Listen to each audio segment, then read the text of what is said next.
Welcome everyone, this is Dr. Eric Smith going over another InBody scan.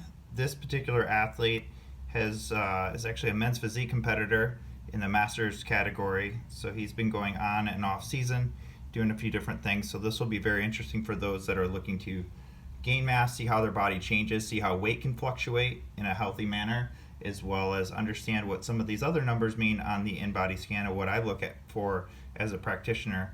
If you have any questions, feel free to comment below or email me so I can answer any of your questions from your body composition scans. Make sure we hit your goals. So let's get into this. Okay, so this individual is almost 5'11", 40 years old, male. So like I said, they've been competing, and some of the things that we're going to look at every time I look at this is the top numbers here, and then we'll get into comparisons at the bottom. You should know most of these numbers. If you haven't, I highly suggest that you look at the video that is the basics so you can understand what your numbers mean, so we can get into the advanced comparisons and understand what goals we're going to go from there. So total body water, 135 pounds of water. He's 210, so that's really good. That's where we want to see, because again, we want this typically to be at 45 to 65% of the total body weight. So that's really good. Lean body mass, 48.7 pounds of just straight muscle. And then body fat mass, 26.4. So pretty good so far. In terms of what's normal for his age and height, so his weight's 138%, but if you look at his skeletal muscle, he's way over, about 142, 143%. So he's definitely got a lot of muscle. His skeletal muscle mass 105 versus what we talked about here. So once you add in the water, connective tissue, bone, and such like that, that's how we come up to a larger number, which is good. So body fat mass, he's right in the normal for what his age and height should be, but obviously his muscle's over, so that's why his weight's so high. So I'm not so worried about his weight because he's training for a specific sport, which is for hypertrophy of muscle and just that growth. So he's doing pretty good there. Now, obesity analysis, obviously his BMI is going to be really high. Not so worried about BMI, and realistically with BMI like that, he's in the obesity category, but his muscle's so high is why he's being penalized. If you look at his percent body fat for a male, we typically like to see males between 10 and 20%. So 12.5 is really good in his off season. So some athletes may like to be leaner, some may go a little bit bigger. It really kind of depends on what your own goals and understanding your body and what makes the most sense for you. So this guy is a men's physique athlete. As you can see, here are the norms for his age and height. This dark bars here, he's way over. So his percentages are quite a bit higher. He's definitely built up more on his upper body than his lower body, but his lower body is still significant enough for what he needs for his weight of his upper body, so he's still doing pretty good. If he was going to compete in a different category, he may want to go up a little bit more, but again, that's personal preference in terms of what you want to see. So from there, with looking at older versions, we can compare these numbers to see exactly where he gained muscle and how much. That's very helpful for a lot of people that are trying to bring certain things up.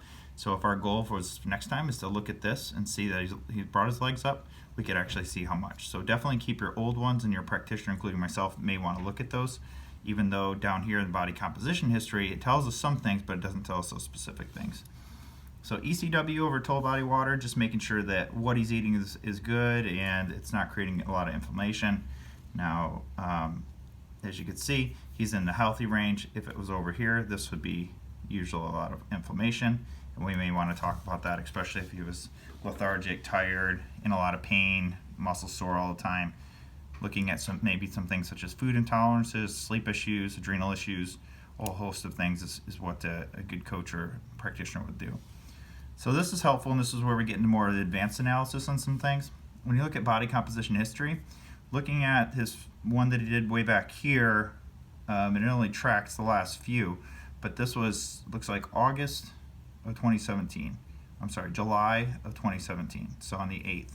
So did one, looks like about a week later, did one another 5 days later, and then he didn't do one for over a month. So I believe this was right around his competition. So as you can see, his body fat percentage really low, kept it there. His skeletal muscle dropped, if you follow that. So his weight stayed about the same, but his skeletal muscle dropped. So he's probably holding more water, and that's because if it's not muscle, it's not fat, it's got to be water. Those are the three main things. So realistically, his body fat percentage did change, but if we would have refilled those muscles with carbohydrates and filled that back up and got him back to 96.6, then he should have dropped his body fat percentage to that, if not lower. So this is a very minimal spike in terms of inflammation or swelling, so we're not too worried about that. But as we follow this along, it looks like this was his competition, and then right after that, he put a legitimate amount of weight on within a month. So that would be probably getting his body fat percentage back up to normal to restore a lot of his relative male hormones, as well as make sure he's filled out and is in more of a healthy range. So going up to 10.6, even though that legitimate amount of weight gain from 173 to 207 is a lot, but you also see what happened here is that he also put on a lot of muscle. So that off season, that first month, he really must have pushed a lot. So and filled those muscles. So from there, looks like he probably was a little too heavy or wanted to cut a little bit. So he probably pulled back quite a bit, and as you see, the body fat percentage went up, and only because his muscle mass went down. So if you look at 207 to 200, so it's lost 7 pounds, but he also, most of that, 6 of it was skeletal muscle mass, but that's what pushed his body fat percentage up. Looking at the next thing here, so he went back up, body fat percentage went back up, skeletal muscle went back up as well. So it looks like some of the weight that he put back on was fat there. And then going forward, you can see that that dipped again, but now he's right here. The good thing is at this latter part with a measurement of 210, and now he's almost at the highest point that his muscles were before, and his body fat percentage is going down. So it looks like now, nearly 4 months after his show, that's starting to get in track. So looking at a few different things here, you can see that the machine doesn't have anything to change. Stays very, very lean in his arms, only about a quarter or nearly half a pound, I should say, in each arm. Most of the weight is around his trunk, so obviously taking a look at a few different digested things with that, seeing why he's storing that. But even around his trunk, his visceral fat level, which is the fat around the organs, is only a 5, so he's still doing very well.